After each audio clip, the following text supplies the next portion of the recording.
Hola, amigos y amigas. Me llamo Stephen Casimiro, and I am successfully back from Mexico, where my Spanish has not gotten any better. So I will stop with the bilingual, multilingual, trilingual, whatever it is I'm trying to do, and get right to the point, which is to welcome you to this version of the Adventure Journal podcast. With me is my unindicted co-conspirator, Justin Hausman, who is dialing in on his modem from rainy Marin. He hasn't been crowing quite as much about Marin lately. Hey, Justin. Guten Tag. That's my only bilingual capability. Yeah, I haven't been crowing as much because it's just been just like nonstop rain. I read an article the other day that reminds me about how apparently in the Triassic there was a 2 million year rain event. They just recently discovered this, or they've thought they've known this for a while, but they just hit some like hard and fast evidence that says that for 2 million years, all over the Earth, it rained constantly, and it kind of feels like that up here right now, to be honest. Wow. So, as we dive in today, we're going to talk about a bunch of fun stuff. We're going to talk about a few things in the news. We're going to talk about gear. We're going to talk about, are you a social person when it comes to adventure, or are you a bit more of a lone wolf dude and dudette? We're going to do over under. But before we begin, we are working on the summer issue of AJ. Some people have noticed that we've made a few tweaks design-wise and a few other things. With the spring issue, we've added a section called Arts and Sciences, where we're featuring people who are changing how we see the world. So far, all of the changes have been really well received. I'm stoked to hear that. AJ in print is our labor of love. It is where we put all of our best stories. It is where we put our greatest effort. And, the thing about print is when you're done, you're done. Like, you can't go back and change it. So we sweat every detail. And if you love adventure enough to be listening to us, I guarantee you that you will like AJ in print. I'm also guessing that most of the people, or a good portion of the people who are listening, probably are subscribers or have considered subscribing. So here's the deal. We make money in two ways: through advertising in AJ in print and through subscribers. If we don't have people subscribing, we don't make money, period. We will be in the red. So, man, if you got the wherewithal, I absolutely guarantee that you will love it. You can subscribe at subscribe-to-aj.com or adventure-journal.com. Okay, onward. There's been some interesting things in the news lately. There's some good news that I've seen. And last week on the podcast, we talked about perfect adventure vehicles. Hey, Justin, have you heard from anybody about that? Have you got anybody say anything to you about talking about cars? Yeah, I've had a couple of people, oddly enough, like bring up things that we didn't talk about, like I get like side by sides and stuff like that, and which is not something I'm really interested in, but some people, kind of championing them. I had one person reach out. Yeah, I had one person reach out and ask if there's electric side by sides, and I actually have absolutely no idea if there are or not. My only side by side experience is avoiding them on Forest Service roads. When I like every once in a while you hit like a huge pack and they're zooming around like they're rally racing. But yeah, oddly enough, a few different people reach out to me about that. And then just people sharing like what a couple of Vanagon pictures and stuff like that they were stoked on. So yeah, but yeah, people, I heard from a friend of AJ in the Northwest, Rudy, who complained with a wink and a nod about the photos that we used of my Vanagon. And he, I guess, I don't have his email open, but he was at one point he was in the head of the Southwest something for Volkswagen. Uh-huh. And he just was like talking about just how unreliable they are. And I'm like, yeah. I know. So, and as I mentioned last week, I mean, my number one consideration is reliability, because I mean, it just should be if you're in the backcountry. I mean, tows from deep in the backcountry can be super expensive, and I want to be self-sufficient. So, which brings me actually to this first little nugget, which I suppose you could see as bad news. I don't know. It's just news. So just Today, actually, we're recording this on April 4th. Ford said that it's actually delaying production of 2 new electric cars and it's pivoting to make more hybrids. And this follows, I think we talked about this last week, this follows the new tailpipe emissions rules proposed, I think, from the Biden administration that would reward hybrid makers like Toyota. And Toyota has been arguing for years that, whoa, wait a minute, this rush to EV comes with all kinds of maybe unforeseen consequences or other consequences. And so it's interesting to me that Ford is backing off. Sales of EVs are kind of going through sales of hybrids are going through the roof. Sales of EVs are starting to slow down. I would be curious. Actually, it'd be pretty easy to look up, but I'm wondering if like if you remove fleet vehicles from the equation, if hybrid vehicles are outpacing gas cars at this point. It seems like there's a hybrid version of just about anything that you'd want for the most part. It's hard to imagine buying a pure gas car in 2024. So I'm not surprised to hear that there's more incentives out there for hybrids. I mean, I'm still not particularly interested in having an EV other than just for the, maybe around town use. I'm still kind of a dedicated hybrid guy for long distance trips and for being out in the backcountry. So let's get more of those. Let's get more hybrids that can go off road and do fun stuff. I'll be pretty happy. Yeah, I'm disappointed with Toyota because I would love to see some of their new trucks. I mean, there's a new 4Runner coming. They've got this new quote unquote affordable Land Cruiser that starts at 56,000 LOL coming, and I think you know more about this than I do. But so far, the energy that they put into these has been, or the hybridization they put into these is more about power, right, than increasing miles per gallon, right? Yeah, exactly. So I'm sure the new 4Runner will have a hybrid variant, but again, it's probably going to be like the Tundra and the Tacoma, where it just produces more power, but very little gains in MPGs.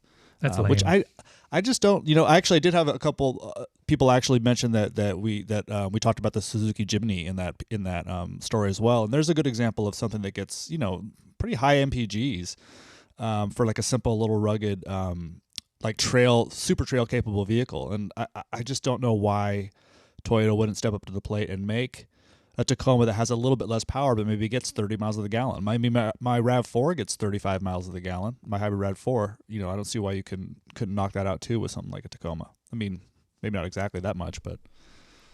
Well, we're still a long way off from the National Automobile Dealers Association for their Market Beat report that just came out last month. Right now, the market share by powertrain, I believe this is for new car sales, we are at 82% internal combustion and 8.6% hybrid, 7.1% electric, 2.3% plug-in hybrid. Wow. Is that national, U.S.? It Probably. Looks like I think you said national. Yeah, it's U.S. light vehicle sales. Okay. Light vehicle. So that doesn't include F-150s and stuff, presumably.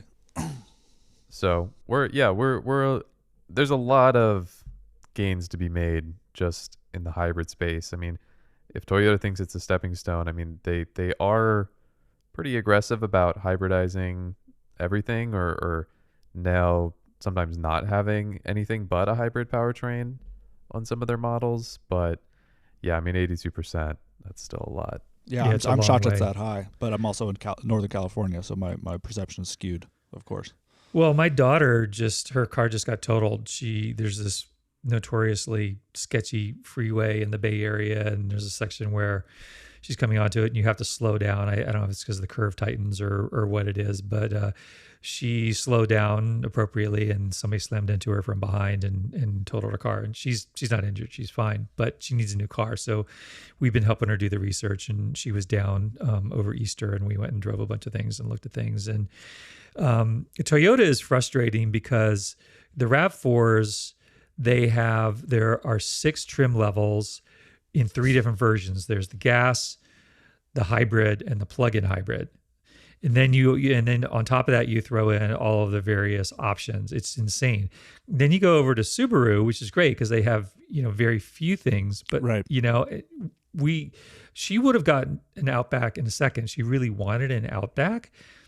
no hybrid. Like, come on, Subaru. What the actual? I mean, this is a company that has hung its hat on its environmentalism for generations, and it has yet to even announce, a hybrid Outback. I mean, okay, whatever. I don't know the numbers of Subaru's economics, but that seems shameful to me. Well, they're owned by Toyota, so it's not like they don't have access to fantastic hybrid technology. Are they owned by Toyota? I thought they were. Toyota owns like a big percentage of. Yeah, they're Subaru. partnering with Toyota on their stuff. But I think that Toyota owns like a majority of like Subaru's like stock or something like that. Like they're kind of at this point like nominally part of Toyota. Okay.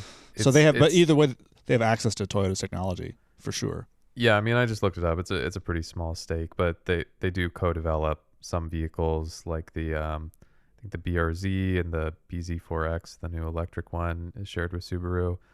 And yeah, the thing about electric, it's like you pay a very small premium for almost doubling your gas mileage and most of the time increasing your power.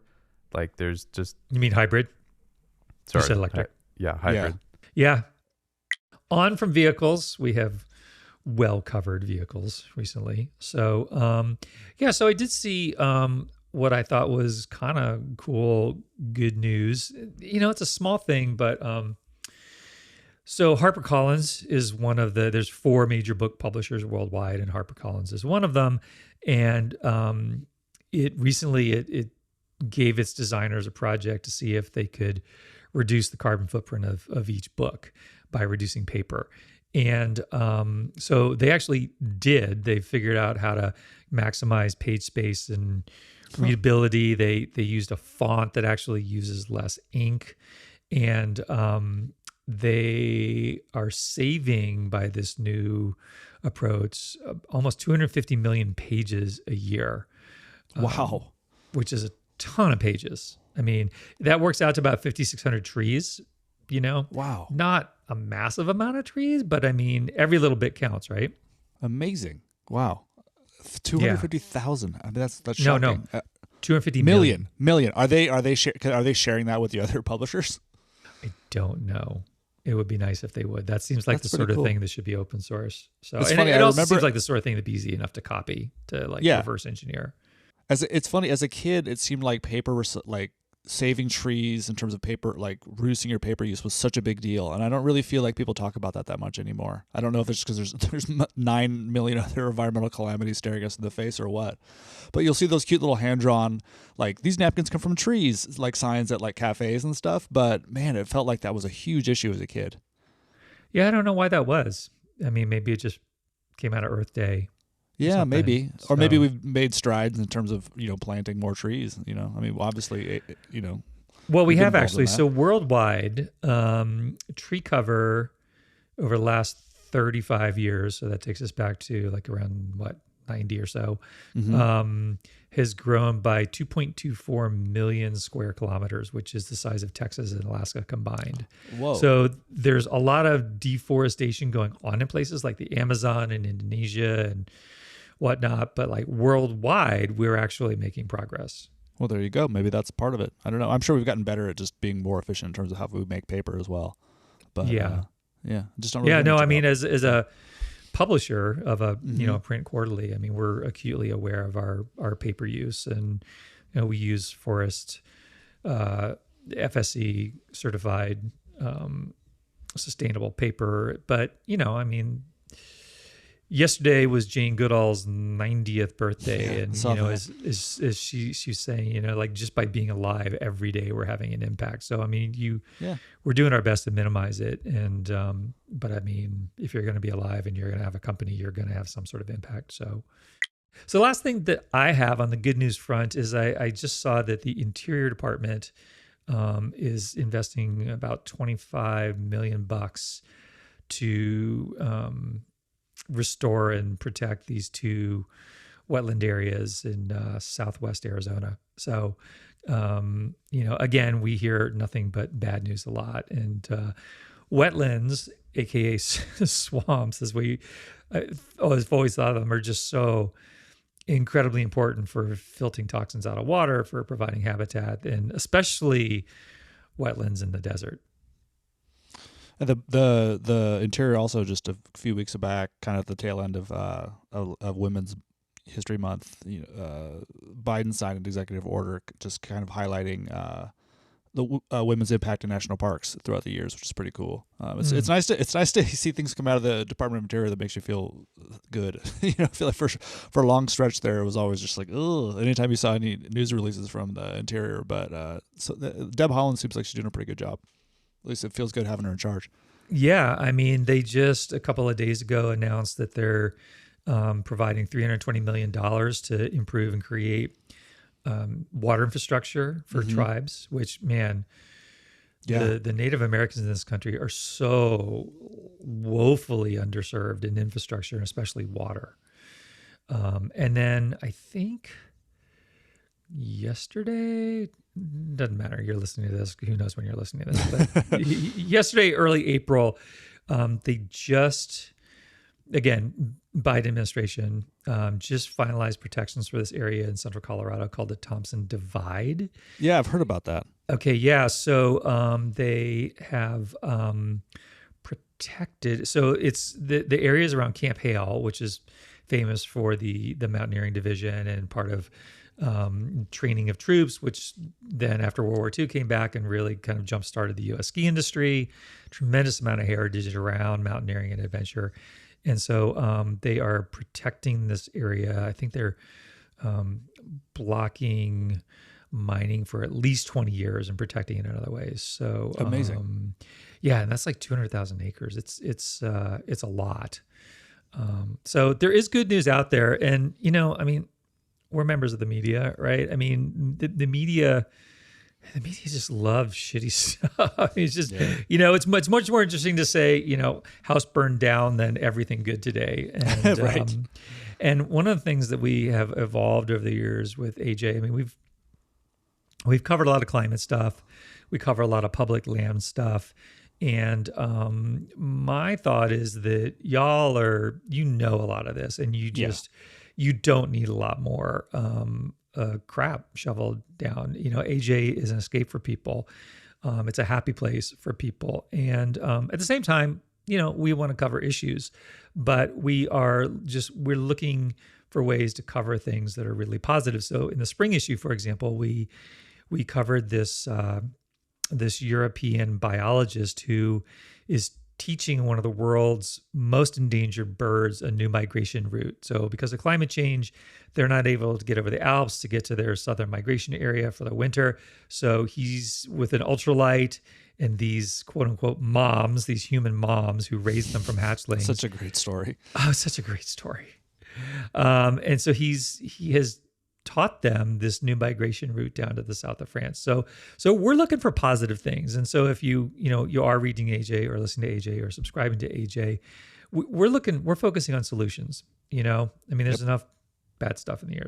So, all right. Yep. Well said. So we are going to segue now to talk about gear. And why don't you kick it off, Justin? Sure. Happy to do it because it's one of my favorite things I've used for a while. And I feel like we've talked about it a little bit on the podcast, but I've been enjoying the heck out of my Kona Unit X over the last, 8 or 9 months at this point. I've written one full review of it on the Adventure Journal website, which I encourage you to check out. Probably went up like 3 weeks ago.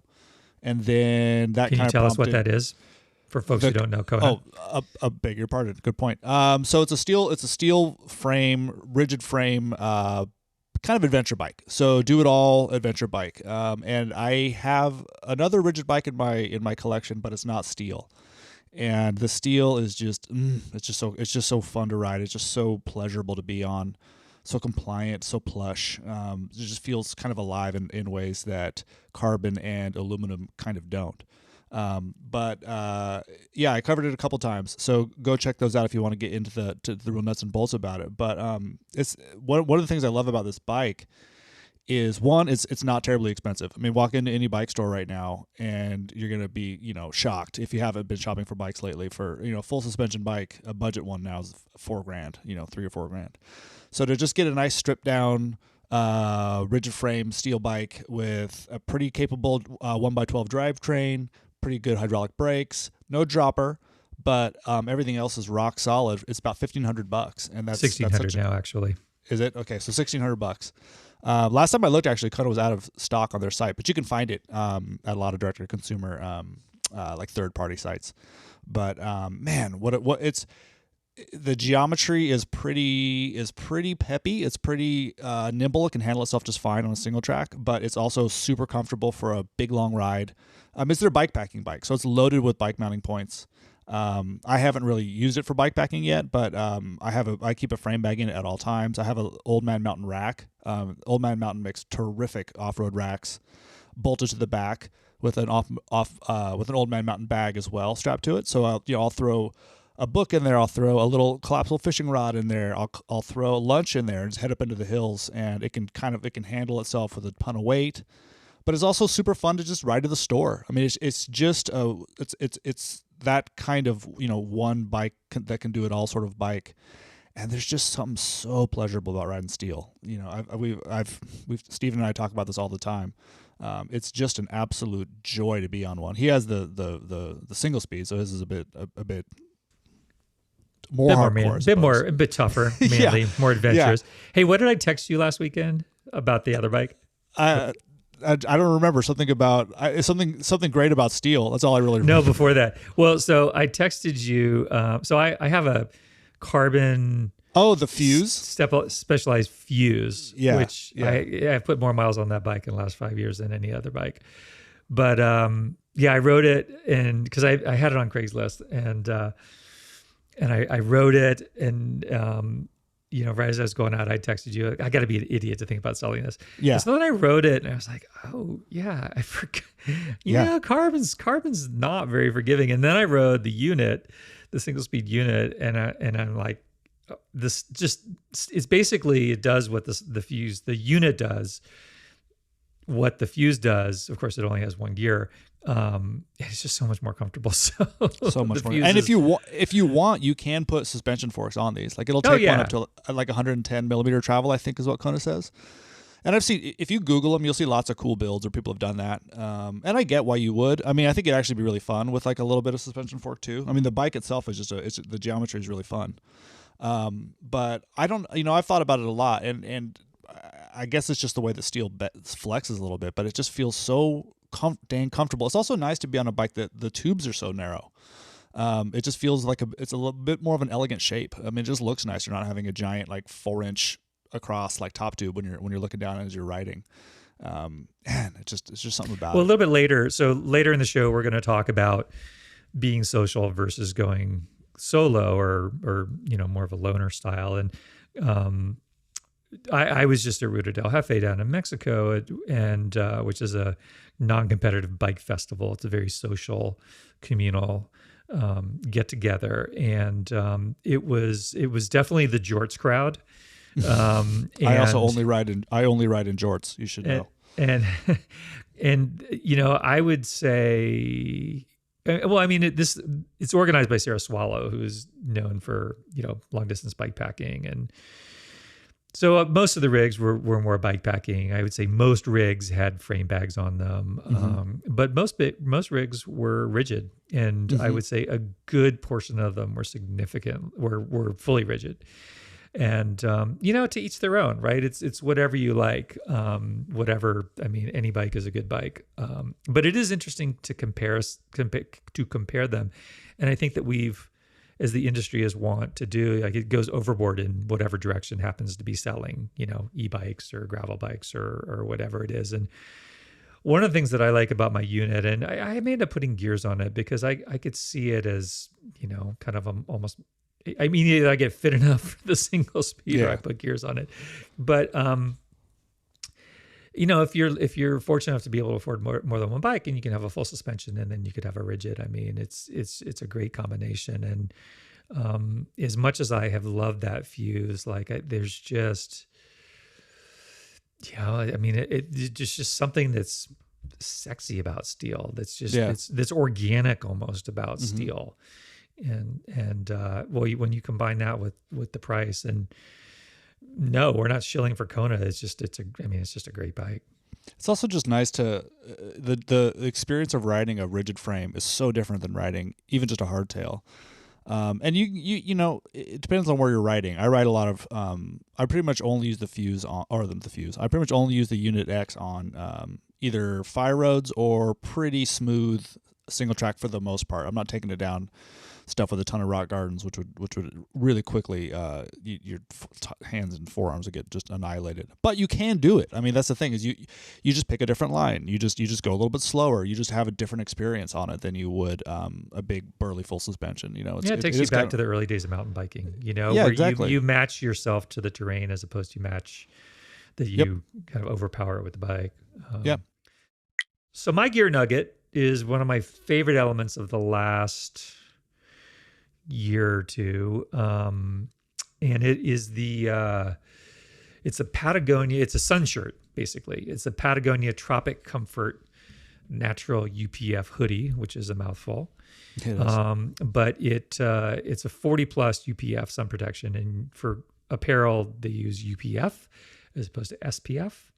And it was hot last year, and I just have gotten really, I've had some folks around me and I'm getting, kind of precancerous things cut off skin wise. And so I've just, I'm spending a lot of time in the desert. It's very hot. And it was really hot out in Joshua Tree. And I tested wearing UPF gloves, a gaiter, and a hat, and this Patagonia sun thing, and I felt really goofy, but I was actually surprised at how comfortable, like loose fitting, lightweight stuff can be in the heat. And so it's a hoodie. What's it made out of? It is that's a good question. It is made out of modal, and I forget what modal is exactly. It's do you know? No, I've read that. I know I know that word, but I don't remember. I think it's a natural fiber, and I should have been prepared, but I'm not. 4% spandex, which is a lot of spandex, so it's super stretchy. It is a very generously cut. So if you take your kind of traditional, like if you're a medium, as I am, it kind of feels more like a large. The hood is really generous. It has a button up that kind of brings it kind of snug up sort of under the chin. That's generous. If you want a really athletic fit, I guess you should size down, but I don't think that's the purpose of this. No, you want them to be kind of loose. You want it to be loose. You want to get airflow in there. It has thumb holes for, perfect. So you can get a little bit more hand protection. I just looked it up. Modal is it's made from beech tree cellulose, and I guess it's a bit more eco-friendly than cotton is, because the beech trees don't take nearly as much water. Okay. That's pretty much it. But that's what it is. Okay, thanks for backstopping me on that. So I looked at the Patagonia website. There's, out of 30 some reviews, there's 2 1-stars, and they both just said it's really big. I'm like, well, yeah, duh. I mean, Patagonia stuff can be pretty boxy, but it's boxy. Generally speaking. But I'm a huge Sunshird fan too. I wear one from Free Fly that I love, which is they do a lot of fishing stuff, and I think this is kind of geared toward the angling market. The one I like is the Elevate hoodie. It's $88, which is, it's not cheap for a hoodie, but the quality is off the chart, and it uses lyocell, which is, I think, a similar sort of thing to modal, from my understanding. Well, this is $100. It's $99. Yeah.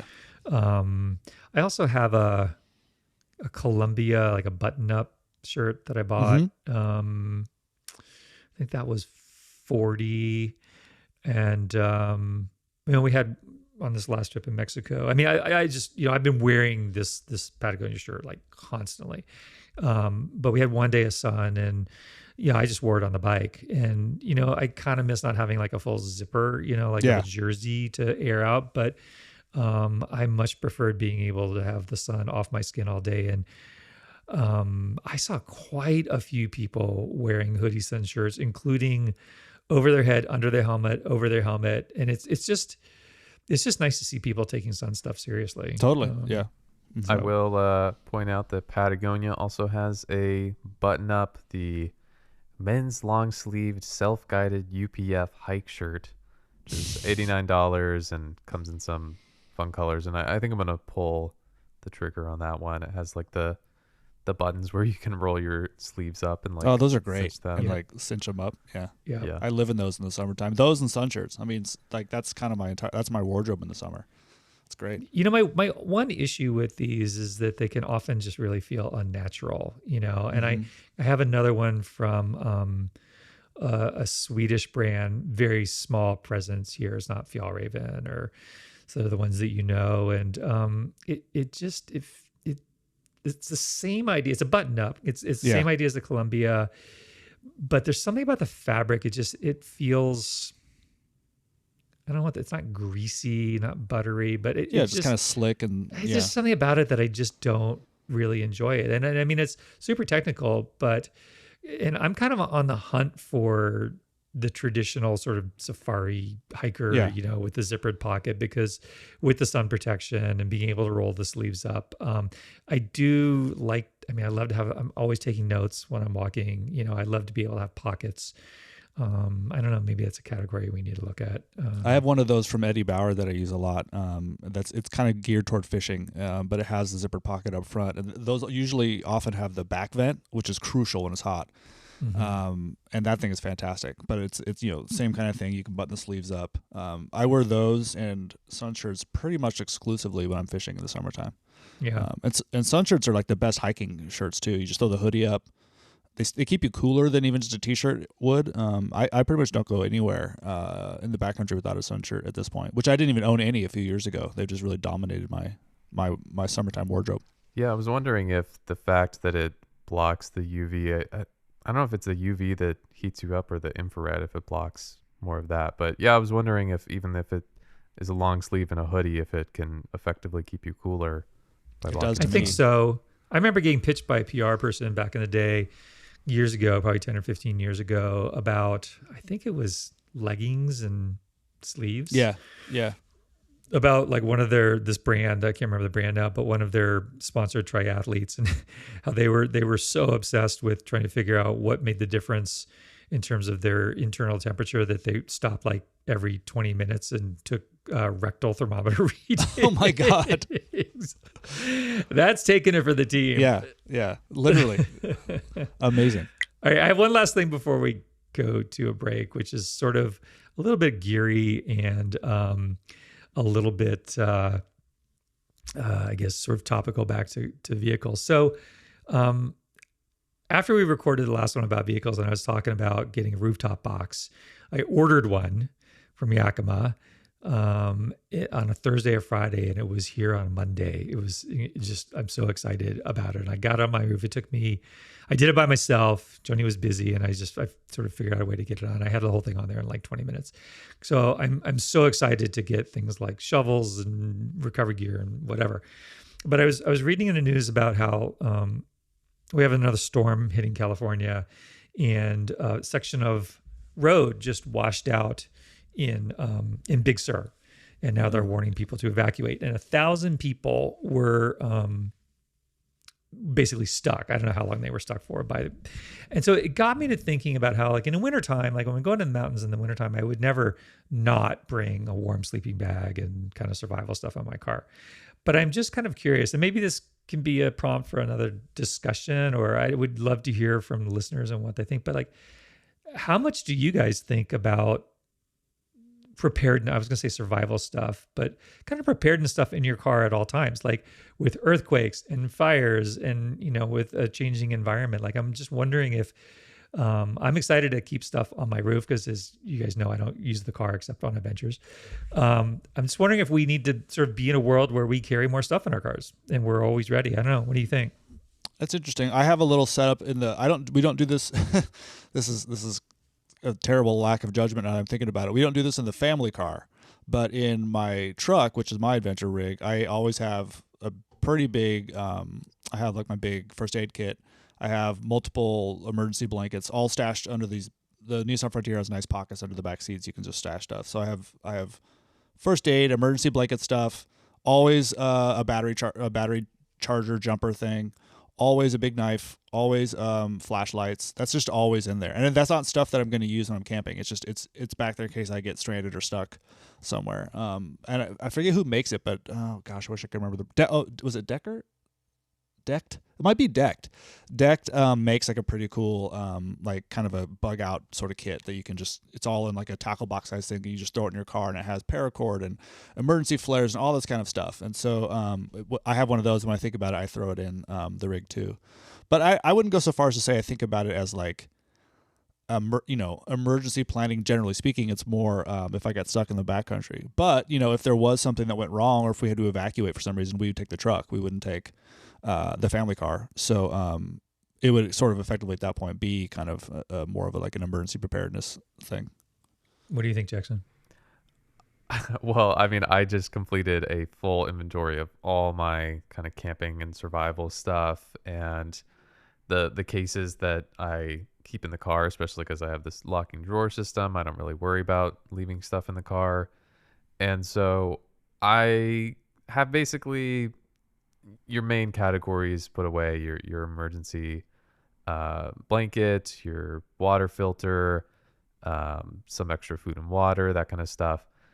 I think the piece of advice I would give from doing that is realizing how many duplicates of things that I had. And if you currently have like one main headlight or flashlight and you leave it in your car, but you take it out for other things, just get an extra. Yeah. Just get a set that you can leave in the car, because it's going to take up some mental capacity to be, worrying if you have something extra in your car. You have that convenience things too, like, oh, I have my extra sunscreen, or I have a couple Cliff Bars stuffed in the back that I didn't snack on and not replace. So I would say make sure you just invest in having a set that you leave there. You know what else I keep meaning to get? We may have talked about it on the podcast. Maybe it was just the two of us, but is like a window breaker. Right, we did talk about that. I have one. Yeah, I need to get one. I mean, I forget, there was that woman in the news maybe a month ago who drowned in her Tesla. You remember this? Mm-mm. She was somehow, I think she was connected to some big political figure. She was something close to a celebrity, but she was in I think it was a Tesla, and like couldn't get the window to roll down. Now I got to get one for our EV. Yeah, and it just feels like that's something I mean, God, it's like I think Mythbusters did a thing where they couldn't get out of a car when it was like sinking. There's just no way to do it for the most part. So yeah, I got to get one of those. That's the last thing I think that came up because of the bridge, Baltimore getting hit by the cargo ship. Yeah, good point. Right, yeah. that was just in the news. And coincidentally, I just for the first time last night watched Beetlejuice. and that's right, they go over the bridge. They go over the bridge, but their windows are open, so they really had no excuse for not surviving that. Yeah, we don't know what happened there though. Maybe it was a long way down. Yeah, just keep your windows open when you drive over bridges. That's a good call. There you go. Yeah, good call. Actually, you know what? I kind of do that on Highway 4, which is notoriously dangerous. Kind of just west of Stockton, up here in California, and there's little irrigation. It's a levee road, so both sides of you there's water, and it's pretty narrow and there's no shoulders, and cars get in those ditches more than you'd think. And so if I drive that road, I usually have my window down for that very reason. It's an unpleasant thought. But okay, so maybe on to a happier thought. So as I mentioned at the jump, we're working on the summer issue, not too far off actually from wrapping it up. I mean, it's gonna be ages before you guys see it because it's a long process. But there's some really rad stuff in this. Krista Langlois, one of our faves, is she wrote a piece about this island in Maine, this sort of very blue collar, low key island in Maine that she's gone to since she was a kid, and that's just delightful and summery. And Carrot Quinn, who is just such a superlative writer, has been spending summers up in Bristol Bay, Alaska. And she and a colleague, just the two of them, they go out and they catch fish every day, and they catch salmon, and they basically eat as much as they can, and they give the rest and sell the rest. But the amount that they catch determines the commercial fishing take. So basically how many fish are going back up the rivers determine how much can be taken. So she's got a really neat kind of journalistic approach to that experience, which is very cool. And then David Jackson, who's a photographer who's done some work, he and his wife were in a horrific, they weren't hurt, but they were in a horrific accident in the winter, and sheared off part of the top of their roof. And they already do these big trips, but they vowed, we're only going to do big trips from home with no cars and no planes. And so they do this 1,500-mile canoe trip across Canada, and they start from their yard with their canoe. And I actually just finished editing that piece this morning. So that's super inspiring. Yeah. And then one of my favorite books of all time, The Emerald Mile, written by Kevin Fedarko. Kevin has a new book out called A Walk in the Park, and it's about this hike that he and Pete McBride did, the photographer Pete McBride, the length of the Grand Canyon. And they set off and hijinks ensued, and they thought, this is their hubris. They thought that it would take them a few months, and they ended up spending more than a year in the canyon. Oh, wow. I haven't read the piece yet. Wow. No, that's you amazing. haven't read it. Incredible. So we have an excerpt from that book with Pete's photos, which are just extraordinary. And so, yeah, it's going to be a banger issue. And, here's my pitch. Subscribe. We have really cut back on the number of copies we're overprinting. We're really going to get to the point where the only way to get this is by subscribing, to reduce the inventory that we're dealing with, and to reward subscribers who pay the least and get it first. So subscribe to aj.com or adventure-journal.com. Please do yourself a favor, because you will love it, and do us a favor by helping support us. So can I get an amen? Amen. All right, let's get to our main topic. Now that we're 42 minutes and 40 seconds into it. It's a good warm up. Yes. It's a good throat clearing exercise. So, I'm kind of curious to see where our conversation takes this. So, Justin and I are both only children. We are both kind of constitutionally soloists. Lone wolves. Lone wolves. I don't know. Growing up an only child, I've just been always very comfortable with my own company and often prefer it. And I know that you do too. And so I very rarely do big events. I much prefer small groups. But so I decided to go to this Rute Del Jefe down in Mexico and see what that was all about. And as I was driving, I was sort of like dragging ass going, because I was like not in a super hurry to be like a big crowd of people. And then as I was driving there, I was like, okay, well, I'm going to be in Mexico, and I take seriously not driving at night down there, and I don't know what Sonora's like, and so I'll leave first thing on Sunday morning at first light. Like, I'm already planning my departure. You're already planning your escape.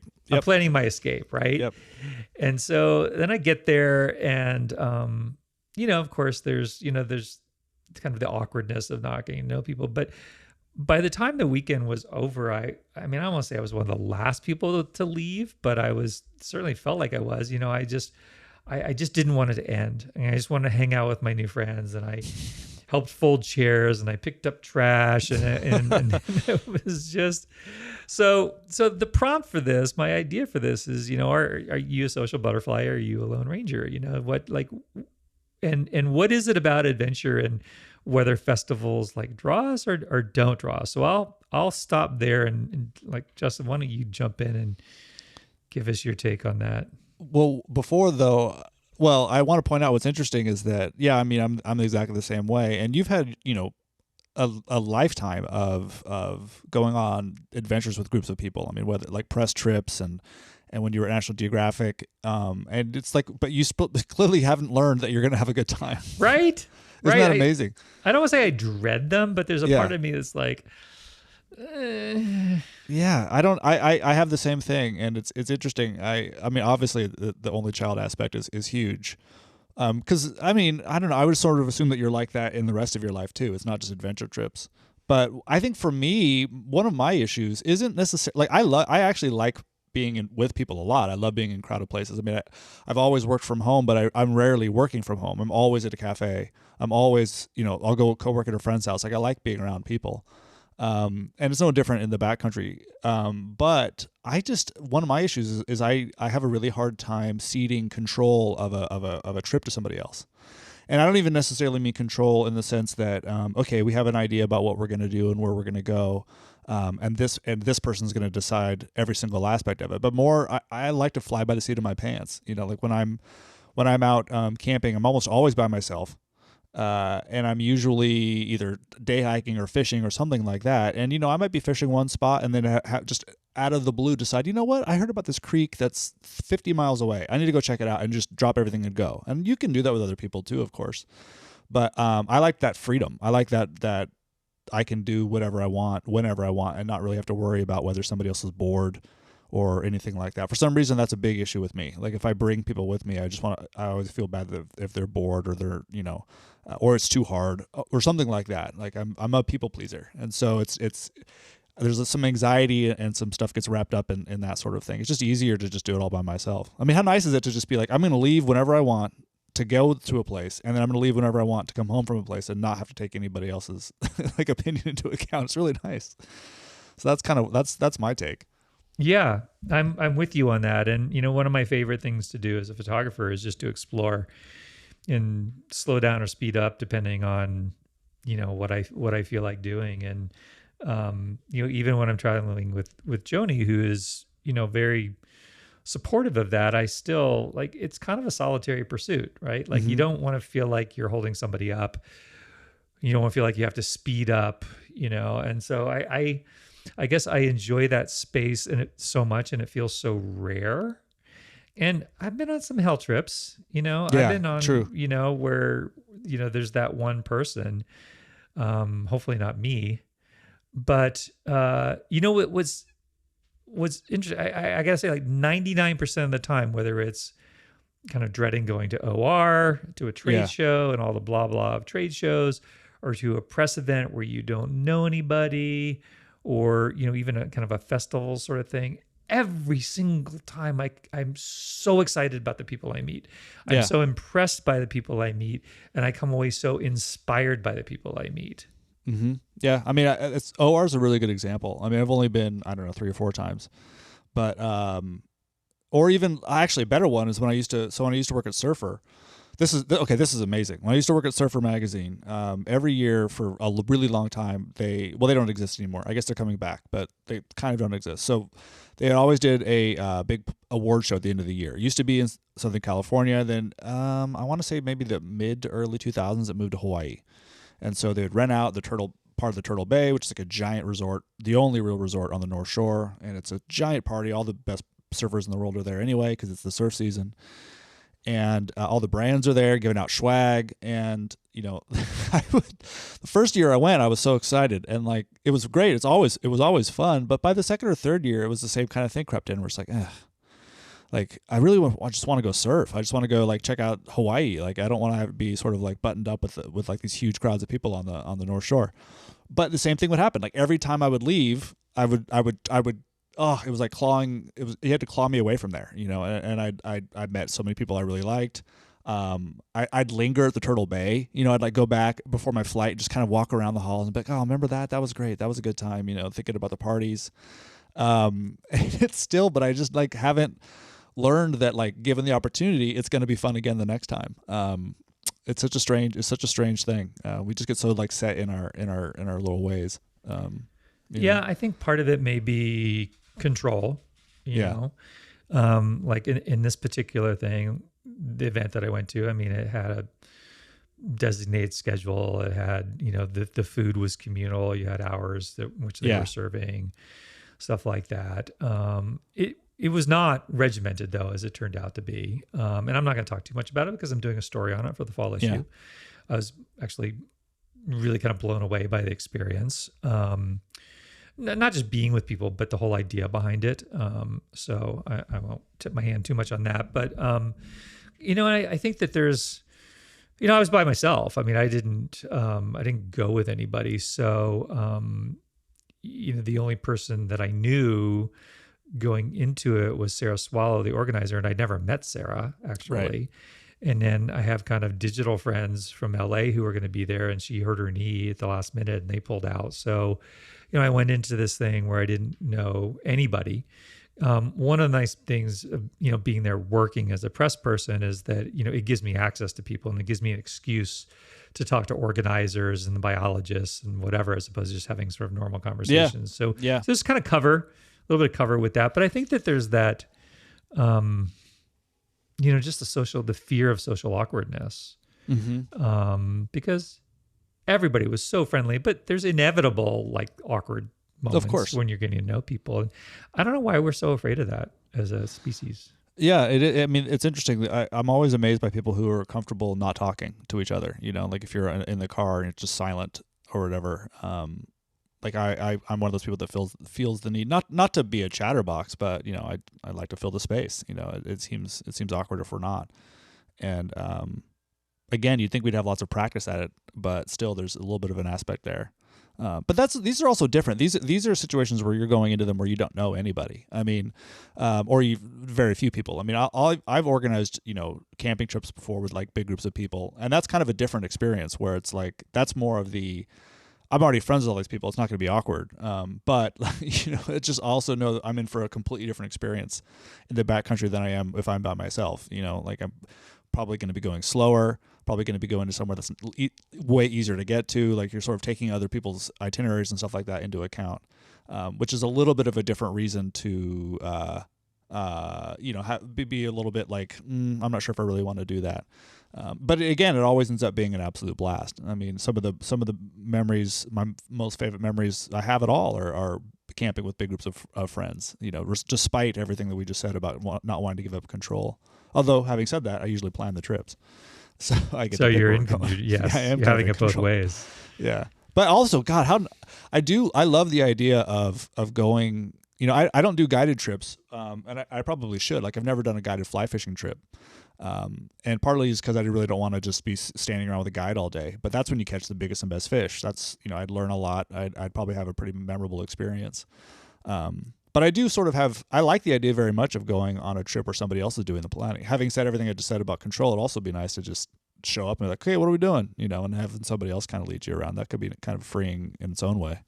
Yeah. I mean, I guess sort of wrapping it up a bit here. My definition of adventure, I mean, and everybody I've ever spoken to about their definition of adventure, at the heart of it is uncertainty. Yeah. And is giving up control. True. Which is ironic that so many of our adventures are solo, so we can control what we do when. But and of course, generally, the more people around, the less "quote unquote" adventurous it is because you're probably just hanging out in a campground or whatever.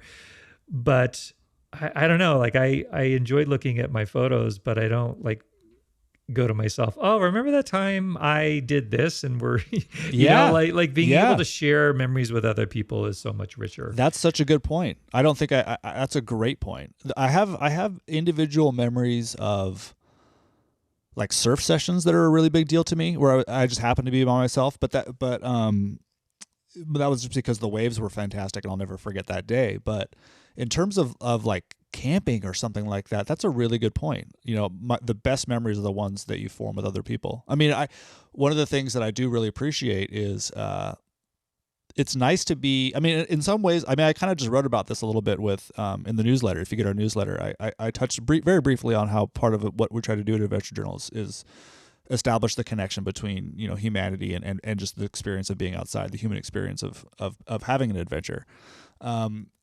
And the one thing that we lack when we're by ourselves is that sense of connectedness. I mean, that's a pretty important thing. Even if it's just one other person, to be, sharing a view of a beautiful mountain or an experience of a wonderful time skiing or fishing or anything like that, or even just sitting in a meadow, that's really beautiful. I mean, there is something that you can't replicate by yourself in terms of sharing that and connecting with somebody else while doing that. I mean, that's a pretty powerful thing. And I think that could be the root of some of why we have these memories with other people that we can't have by ourselves. Yeah, I'm curious what biologically is at the root of that. I just, like some of my rides or my runs, I just, so many of the ones that I just done by myself are just gone. But then there are these others where somebody else was there, and it's just, My friend David Reddick, who's the photo director at Powder Magazine, called me yesterday, and we chatted for a while. And way back in the day, when we were both a bike magazine, we were testing early suspension bikes, and we went down the super sketchy downhill around here called stair steps, which is just what it sounds like, just these table rocks over and over again. I came out of my clips and both my feet went up in the air and my butt came off my saddle, and we're just flying down this really sketchy thing. And then somehow my bottom got back on the seat and I got my feet back in the clips, and we just blazed down this line. And I can just remember like David's like commentary right behind me. He was like hot on my heel. And, and that little moment, it probably was like 3 seconds, but it's just seared into my memory of fixing that together somehow. So yeah. We need to do more of those things ourselves. I mean, we've only really had one big trip. We have another one coming up, but it's too hard to get two lone wolves together. Well, it's actually harder because that one lone wolf has two cubs. One lone wolf has some cubbies. That's another thing that comes up a lot with me and my friends is that I guess because they're still a little bit too young to really get kind of, maybe they're not, I don't know. I just I don't really bring my girls, we'll go camping as a family, but I've yet to just go out with, the older one who turns 5 pretty soon. Maybe this summer. I feel like 5 is probably old enough to where her and I can go out and just kind of hike around by ourselves. I think you can. But yeah, that's something I'm looking forward to for sure. Well, speaking of Cubs, we're going to wrap this up with our over-under. I thought we were talking about baseball. Got really excited. Sorry. Yeah, go Dodgers. So our head of spreadsheets, podcast producer, et cetera, Mr. Jackson Casimiro is going to throw some sliders at us here with the over-unders. Okay, nice. I like that. Appreciate that. Okay. Hello, gentlemen. So I'm going to give you a subject, and you're going to tell me if you think it's over or underrated in the outdoors culture. So first up is hiking sandals. I think we're going to have the same answer. You want to start? No. Okay, I'm going to say underrated. I think that's great. I adore hiking sandals. I just got a new pair of Bedrocks. Shout out to Bedrocks. Currently my favorite kind of hiking sandals. Although I am Luna curious. We talked about them recently. I told you about Luna. We talked about Luna. So I need to check them out. But I am a huge fan of hiking in sandals. Basically, as soon as it's warm enough, I will almost exclude, which is crazy because if you've ever heard me go off about like hiking boots versus trail runners, you'll know I will not hike in trail runners. I'm a huge boot fan. But I love hiking in sandals. And I can't justify it or explain it. It just feels really good. I love the air on my feet. I wouldn't do the PCT in just sandals or something like that. But when I used to backpack before kids, I'd always have a pair of my hiking sandals on the back of my backpack, and I'd end up usually switching over at some point, taking off my boots and putting on the sandals. So I'm gonna say underrated. Well, I could understand why your justification, but that would include casting aspersions on your character. So I'm gonna hold off on that. Way overrated. I mean, well, first off, to each their own. Yeah. Whatever you enjoy. I have a friend who's a guide in the Southwest. He only all year long hikes in Chacos. It works for him. That's great. Mm-hmm. Doesn't work for me. Maybe it's kind of the desert thing, getting sand under my toes and all that. I don't really like it. Like I just, I do most of my hiking right now on a Danner Trail 2650 Campo. Those are great shoes. Those are great shoes, but they're gusseted. Yeah. So I don't get sand and grit and dust in them. So I don't ever have to stop and take them on and shake them out. And so I think that's the thing that, I don't really want to be thinking about my feet. And, you definitely are with hiking sandals. You are with hiking sandals. There's choya around. I mean, there's all kinds of spiky things that you can accidentally kick. So, if I'm going bikepacking or whatever, I'll bring my Bedrocks. I mean, it's great to have something, to throw along, but, I don't get it. So, a quick aside, have you, I'd never seen this until I saw, Andrew Skirka, backpacking guide and rider do the flashlight test with his trail hikers to see if they allow sand. Have you heard of this? No. So he takes I forget which shoe he had, like the new Adidas Terex, which I have and I love them. I'll be writing a review of them for AJ pretty soon. But he had the Adidas Terex, and I can't remember which other shoes he had. A couple different pairs, and you basically just hold them up and you just shine a flashlight over the top. And if you can see light at all, they let sand in.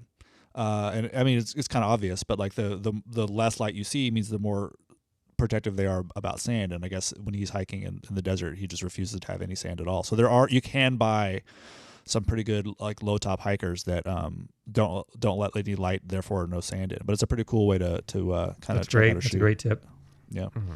And if you hike in sandals, you won't get what is maybe the best feeling, one of the best feelings in the world, which is taking your boots off. That's true. After a long that's hike. a good point. That is a really good feeling. Yeah. I guess to me, like wearing sandals while hiking kind of feels like that the whole time because you get that nice airflow. But yeah, you're totally right. You live in a place where it's moister, Yeah, that's true. Yeah. So you don't have to worry, I think, as much about decomposed granite. So yeah. Although I did recently meet a guy who runs ultras, and he's run in nothing but sandals for 7 years, and he was talking about the Lunas. So I may get a pair and try them, because I just haven't really found lately a good trail running shoe that just works for my little skinny foot. Well, that's also it. Shoes are so hard. I mean, it really just depends on what, maybe your feet don't like sandals. I don't know. I live in sandals. Yep.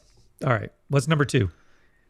Number 2 is sleeping commando with no tent, no bivvy, sleeping out under the stars. No, when you say commando, and I'm thinking naked. Are you just? I know. You mean cowboy camping? Cowboy camping. Okay. All right, I'll go first. Go ahead. So underrated. Okay. So underrated. Again, part of it is the environment. I don't generally have to worry about rain. The weather's pretty predictable here. Oh man, sleeping. Although I do sleep a lot in my truck, but like when the weather's good, just sleeping out on the ground. Yeah.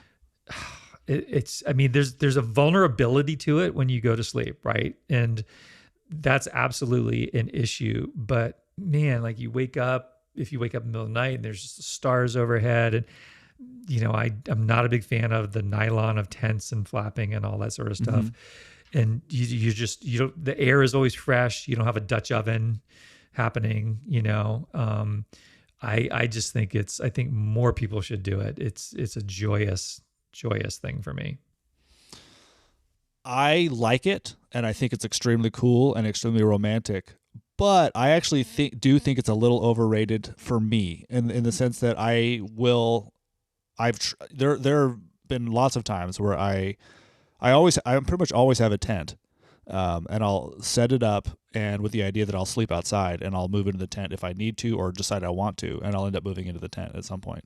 And I don't know if that's because of the vulnerability factor you just mentioned or what it is, but I like sleeping outside. I think it's cool, but I like the coziness of a tent, I guess, at the end of the day. I mean, like the last couple of years, I've mostly slept out on the bed of my pickup truck on a cot. So that is, that's open air, but I'm not on the ground. But I don't know what it is. I want to sit and linger in my camp chair for a long time. I want to watch the stars come out. I want to have that moment, but then I just really like cozying up in a tent for something about it. It feels like a fort. I like it. Well, then I'll just propose that if you don't need the privacy, sleeping in a tent without the fly is a pretty good compromise. Even that's fine. I rarely set the fly up unless I know I need it. So yeah, I'm talking just kind of a mesh walled tent. It just feels, even that adds a little element of fortiness that I really enjoy. Mm-hmm.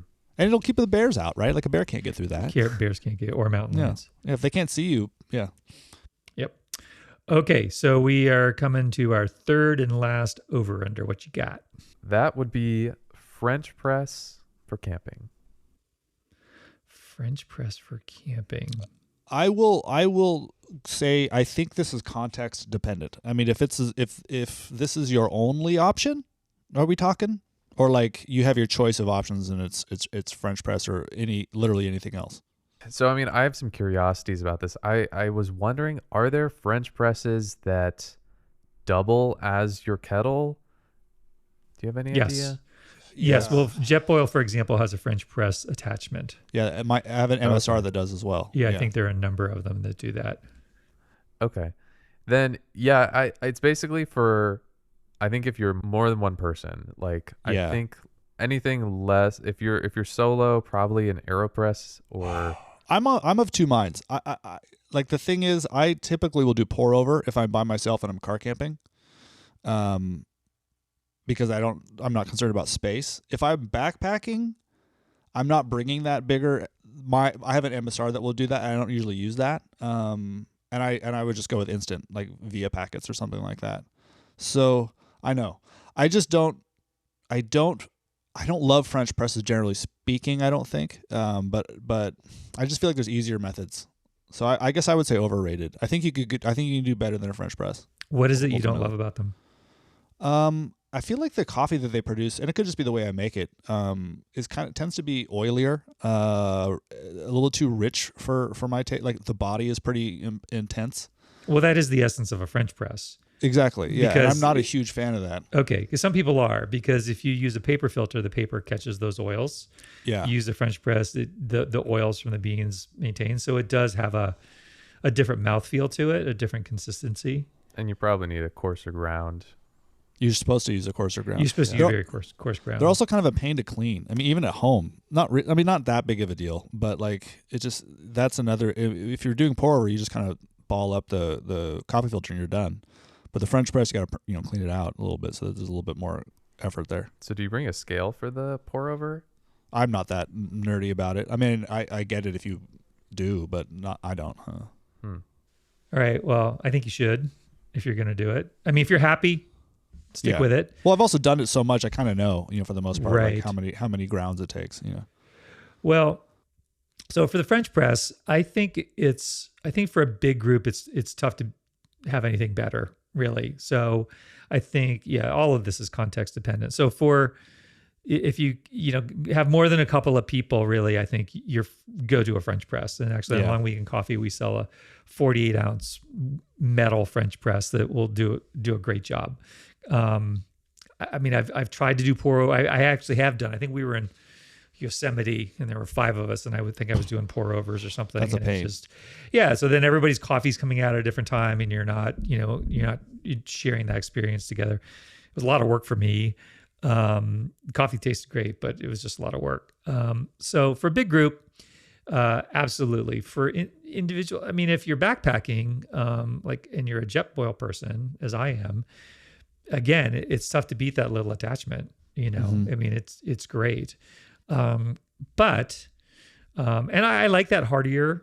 I like that heartier mouthfeel of a French press. But the cleaning thing is just it's a bug, not a feature for me. It's such a pain, like whacking it and trying to get the grounds out, and you're wasting water to get it out. And, what do you do with the grounds? So, I think for groups, awesome. For individuals, not so much. For the pour over, I know both of you guys at Jackson's been doing a lot of pour overs. I think that for the pour over, and here's why I think it's worth getting a little, you can get gram scales for very little, for $10 or less, very small ones to just throw in your kit. That the ratio that we're talking about, especially with a smaller pour, like if it's a 1 cup pour, like the difference between 14 grams of coffee and 16 grams of coffee, it can make a big difference in how it tastes. So if you're going to go the trouble to do a procedure that is designed to bring the most nuance to a cup, I think it's worth that extra little bit. I mean, again, you do you, but that's interesting. I wouldn't have. That seems so fussy, but at the same time, it's really not. It takes a second to do it. It's not a bad idea. I use a little I think it's VSSL brand grinder, a little burr grinder, and I just know that when I fill it with beans, granted the beans are different, of course, but when I fill it with beans, that usually produces about the right amount of coffee for me for my 1.5 cups. But I'm sure that there's a huge variance in grams. I need to try the scale. I need to do it. I haven't, even for home. I'm gonna make myself try it at home with your pour overs. I think you'll be, and keep the keep the grind, keep everything the same, except for one thing, and then change that one thing and see. Right. So for example, if you have a scale that can give you your water temperature, or do it 30 seconds off the boil or whatever. If you don't have a way of doing the water temperature, keep everything the same and just change the process or change the amount of grams or whatever. And if you want to just, I think it's worth that investment of time just to figure out what works, so that you don't have to keep doing it over and over. Right. But you can go, okay, if I do A, B, and C, I know I'm going to get the best cup for me, and then I don't have to worry about it. I'm kind of all about the mocha pot now. I have been trying to move away from plastic and hot water, hot liquid over plastic, which most coffee makers do. Yeah. My espresso maker does. Yep. And and that's one of the reasons why I'm not really a fan of the AeroPress. And the AeroPress doesn't have BPA in it, but also hard to clean. It's also hard to make. Very small cup. Yep. People love them. I don't. I find them kind of finicky. And anytime you're putting a hot liquid in plastic, I don't know. I just feel like I want to stack the odds in my favor. So the mocha pod is a very simple design. The water percolates up through the grounds. It makes a very strong cup. Again, you can change this depending on your grind size and number of grinds that you do. But I just kind of throw two spoonfuls in there and go for it. And I've been making it at home. And I've even thought like the smallest one, like, it would weigh more than instant, but I would probably take that backpacking. I mean, yeah, you could. I'm sure people do. And then like, it has a little like this nesting filter that drops into it, a metal filter. And you can just pull that out and just whack the grounds out into your trash bag or whatever. It's also it's a fun device. I mean, like, I like the aesthetics of a mocha pot. They're fun to use. They're fun to pour out of. I mean, that's important. Yeah, it's a really classic. So, and I will say, that as for our coffee brand that we have, Long Weekend, I mean, one of the things that we worked really hard with our roasting partner is to develop blends that are not finicky. Yeah. And some blends, man, like you just like they work within a narrow range and that's it. And even our medium, very nuanced medium roast it's just a versatile roast. So if you have not tried our Long Weekend, I would encourage you. We're giving first time customers 20% off, which is a big chunk of change percentage wise. Use the code DEEPER20 and stop by longweekend.coffee and check it out. We have a dark roast, we have a medium roast, we have an espresso roast, and we have a decaf, and they're all designed to do any of these things and not to go south on you. And I liken them to the first person you would call to go on a road trip. You want somebody who's charismatic, easygoing, and up for anything, and that's what our roasts are. So check those out and use that discount. And I believe that is our pod for the day. Thank you, gentlemen. Yes, thank you guys. Thank you all for listening. You know the drill. Like us, share us, subscribe to us, etc., and we will catch you next time. Bye-bye. Bye.